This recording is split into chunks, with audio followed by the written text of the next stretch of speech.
Hello students, I am Seema Kushwaha from Physics Department, Bharti group of college Durg. हम आज BSc second year paper first का unit first पढ़ेंगे। तो हमारा topic है ऊष्मीय संतुलन, थर्मल इक्विलिब्रियम। जब किसी निकाय के ऊष्मागतिकीय निर्देशांक जैसे गैसीय निकाय के लिए दाब, आयतन तथा ताप नियत रहते हैं। जैसे कोई सिस्टम है, ये निकाय है, उसके ऊष्मागतिकीय निर्देशांक जैसे जो गैसीय निकाय के लिए दाब, आयतन और जो ताप है वो कांस्टेंट रहता है, नियत रहता है, अर्थात समय के साथ नहीं बदलते हैं, तो निकाय साम्यावस्था में कहलाता है।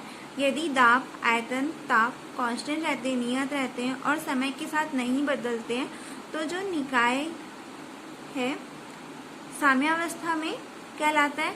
ऊष्मीय संतुलन की अवस्था में निकाय के प्रत्येक भाग का ताप समान होता है, और जो ऊष्मीय संतुलन की अवस्था है उसमें जो निकाय का प्रत्येक भाग का ताप है वो समान होता है, तथा यह ताप बाह्य ताप के बराबर होता है। जब दो निकाय परस्पर ऊष्मीय संतुलन में होते हैं तो उनके ताप भी समान होते हैं, और जब दो निकाय वो परस्पर ऊष्मीय संतुलन में होंगे तो जो उनका टेम्परेचर है वो भी समान होगा। माना दो गैसीय निकाय A और B परस्पर अपने बीच एक पृथककारी दीवार द्वारा संपर्क में है। यहाँ पे हम दो निकाय ले रहे हैं A और B, जो एक पृथककारी दीवार द्वारा एक दूसरे के कांटेक्ट में, लेकिन इनके बाह्य वातावरण में कोई संबंध नहीं है और ये बाह्य वातावरण से कोई रिलेशन नहीं रखते। यदि निकाय A व B की ऊष्मागतिक अवस्था अर्थात दाब, ताप, आयतन समय के साथ नहीं बदलती है, तो हम कह सकते हैं कि दोनों निकाय A व B परस्पर ऊष्मीय संतुलन में है। यहाँ पे दो गैसीय निकाय A और B है जो एक पृथककारी दीवार द्वारा संपर्क में है, लेकिन इनके जो बाह्य वातावरण में उनसे इनको कोई संबंध नहीं है। यदि निकाय A व B की ऊष्मागतिक अवस्था जैसे दाब, ताप, आयतन समय के साथ नहीं बदल रही है, तो हम कह सकते हैं कि जो निकाय A व B है वो परस्पर ऊष्मीय संतुलन में है। यदि निकाय की अवस्था में परिवर्तन करने से दूसरे निकाय की अवस्था में भी परिवर्तन होता है, यदि एक निकाय की अवस्था में परिवर्तन कर रहे हैं तो जो दूसरा निकाय है उसमें भी परिवर्तन होता है, तथा संयुक्त निकाय एक नवीन ऊष्मीय संतुलन अवस्था प्राप्त कर लेते हैं। तो जो संयुक्त निकाय है, दोनों निकाय, वो एक ऊष्मीय संतुलन प्राप्त कर लेता है। तो पृथककारी दीवार को ऊष्मीय चालक दीवार कहते हैं, अर्थात दो गैसीय निकाय ऊष्मीय चालक के संपर्क में ऊष्मीय संतुलन में होते हैं। इसके विपरीत यदि एक निकाय की अवस्था बदलने से दूसरे निकाय की अवस्था में कोई परिवर्तन नहीं होता है, यदि एक निकाय की अवस्था को बदल दिया जाए तो दूसरे निकाय की अवस्था में कोई चेंजेस नहीं हो रहा है, परिवर्तन नहीं हो रहा है, तो पृथककारी दीवार को रुद्धोष्म दीवार कहते हैं। अब हम देखते हैं कि ऊष्मागतिकी का शून्यवां नियम क्या है। ऊष्मागतिकी के शून्यवें नियमानुसार यदि दो निकाय एक तीसरे निकाय के साथ अलग अलग ऊष्मीय संतुलन में है, यहाँ पे हम दो निकाय ले रहे हैं A और B, तो यहाँ पे बोल रहा है कि यदि दो निकाय A और B तीसरे निकाय C के साथ ऊष्मीय संतुलन में है, यहाँ पे ऊष्मा चालक दीवार है ये, तो जब दो निकाय तीसरे निकाय के साथ ऊष्मीय संतुलन में है, अर्थात यदि निकाय A व निकाय C परस्पर ऊष्मीय संतुलन में है तथा निकाय B व निकाय C परस्पर ऊष्मीय संतुलन में है, तो निकाय A व निकाय B परस्पर ऊष्मीय संतुलन में होते हैं। यहाँ पे हम एक निकाय लिए हुए जिसमें निकाय A और निकाय B निकाय C के साथ ऊष्मीय संतुलन में है, या निकाय A है वो निकाय C के साथ ऊष्मीय संतुलन में है और निकाय B और निकाय C ऊष्मीय संतुलन में है, तो निकाय A व निकाय B भी, तो ये जो निकाय A और निकाय B भी क्या होंगे, परस्पर ऊष्मीय संतुलन में होंगे। यदि ये जो निकाय A है वो C के साथ ऊष्मीय संतुलन में है और निकाय B निकाय सी के साथ ऊष्मीय संतुलन में जो निकाय ए और निकाय बी है वो भी ऊष्मीय संतुलन में होंगे। यहाँ पे दो निकाय ए व बी रुद्धोष्म दीवार द्वारा एक दूसरे से पृथक्कृत है। यहाँ पे दो निकाय लिए निकाय ए और निकाय बी, तो दोनों एक दूसरे से रुद्धोष्म दीवार, इनके बीच जो ये दीवार है वो रुद्धोष्म दीवार है, तो रुद्धोष्म दीवार द्वारा दोनों अलग अलग है एक दूसरे से। तथा तीसरा निकाय सी इन दोनों निकायों ए व बी से ऊष्मीय चालक दीवार द्वारा पृथक्कृत है।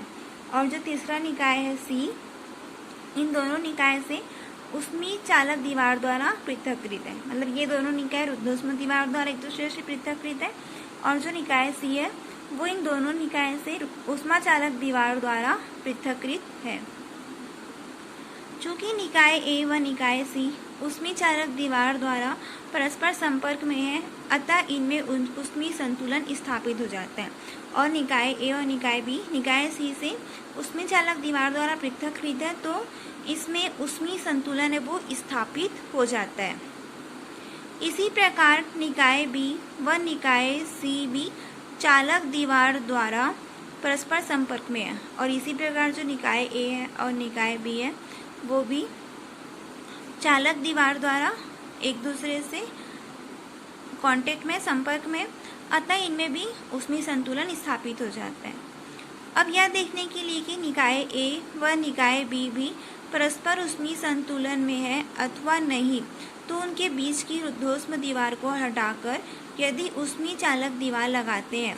अब हम यहाँ पे ये देखते हैं कि निकाय ए और निकाय बी भी ऊष्मीय संतुलन में है कि नहीं, तो उनके बीच का जो रुद्धोष्म दीवार है उसको हटाकर हम यहाँ पे ऊष्मीय चालक दीवार है उसको यहाँ पर लगाते हैं।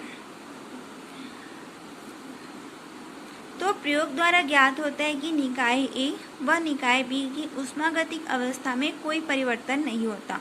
अगर हम यहाँ पे इन दोनों निकायों के बीच ऊष्मीय संतुलन देखने के लिए इसके बीच रुद्धोष्म दीवार को हटाकर अगर ऊष्मीय चालक दीवार को लगाते हैं तो उसका कोई फर्क नहीं पड़ता कि निकाय ए व निकाय बी की ऊष्मागतिक अवस्था में इसकी जो ऊष्मागतिक अवस्था है उस पर कोई चेंजेस नहीं होता।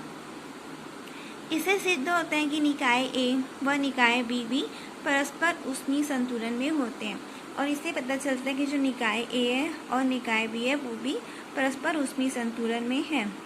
यही ऊष्मागतिकी। अब हम देखते हैं ताप की अवधारणा। ऊष्मागतिकी के शून्यवेग नियमानुसार ताप ऊष्मा प्रवाह की दिशा बताता है। यहाँ पे हमने पहले पढ़ा कि ऊष्मागतिकी का शून्यवेग नियम है, उसके अनुसार ताप है वो ऊष्मा प्रवाह की दिशा बताता है।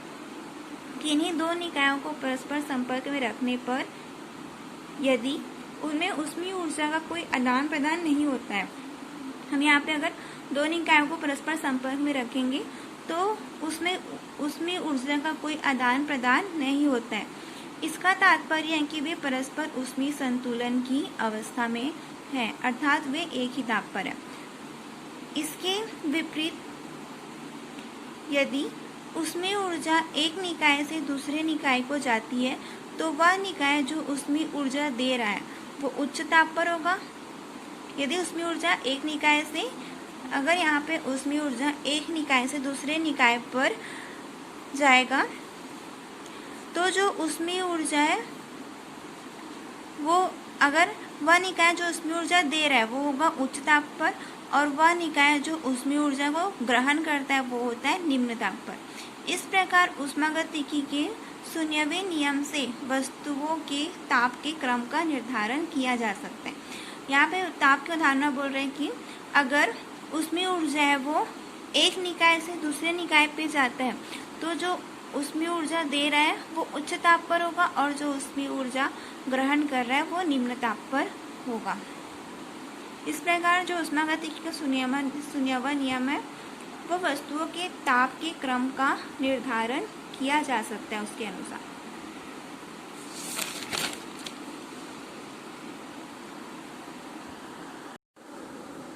हम आगे देखते हैं साम्यावस्था। इसके पहले हम ऊष्मीय संतुलन पढ़े और ऊष्मागतिकी का शून्यवां नियम पढ़े। इसके बाद हम साम्यावस्था देखते हैं। साम्यावस्था में निकाय के ऊष्मागतिकी निर्देशांकों के मान समय के साथ बदलने नहीं चाहिए। उदाहरण के लिए एक बर्तन को एक पृथककारी दीवार द्वारा दो भागों में बांटा गया है। यहाँ पे हम एक पात्र ले रहे हैं, बर्तन ले रहे हैं, जिसमें एक पृथककारी दीवार द्वारा दो भागों में बांटा गया है तथा दीवार में एक वाल्व लगा हुआ है बर्तन के बाएं भाग में एक गैस भरी है तथा दायां भाग निर्वातित है। यदि वाल्व खोल दिया जाए, बर्तन के एक भाग में वाल्व लगा है और यहाँ पे बोल रहे हैं कि दीवार में एक वाल्व लगा है, बर्तन के बाएं भाग में एक गैस भरी, जो बर्तन का बायां भाग है उसमें गैस भरा हुआ है और दायां भाग निर्वातित है। यदि जो दीवार है उसमें से वाल्व को खोल दिया जाए तो गैस बाएं भाग से दाएं भाग में जाती है। स्पष्टता, प्रारंभ में जो गैस का आयतन है वो अनिश्चित होता है क्योंकि बर्तन के दाएं भाग में गैस का घनत्व एक बिंदु से दूसरे बिंदु तक लगातार बदलता रहता है। यहाँ पे बोल रहे हैं कि प्रारंभ में जो गैस का आयतन है वो अनिश्चित होता है क्योंकि बर्तन के दाएं भाग में गैस का घनत्व एक बिंदु से दूसरे बिंदु तक लगातार बदलता रहता है।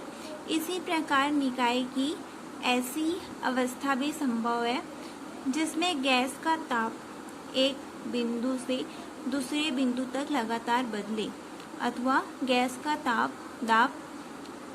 दाब है वो एक बिंदु से दूसरे बिंदु तक लगातार बदले। अब यदि इस अवस्था को किसी ऊष्मारोधक द्वारा अब ये जो अवस्था है उसको किसी ऊष्मारोधक द्वारा अथवा किसी द्वार द्वारा न बनाए रखा जाए तो कुछ समय उपरांत ऐसी अवस्था आ जाती है जबकि जो निकाय का दाब, ताप व आयतन सभी बिंदुओं पर समान हो जाता है। यहाँ पे बोल रहे हैं कि यदि इस अवस्था को किसी ऊष्मारोधक द्वारा अगर वहाँ पे हम ऊष्मारोधक दीवार लगा दिए द्वारा तो किसी दीवार द्वारा ना बनाए रखा जाए तो कुछ समय के बाद ऐसी अवस्था आ जाती है कि निकाय का जो दाब, ताप व आयतन है वो सभी बिंदुओं पर समान हो जाता है। जो निकाय का दाब, ताप व आयतन होगा वो सभी बिंदुओं पर समान हो जाता है। इस अवस्था को साम्यावस्था कहते हैं।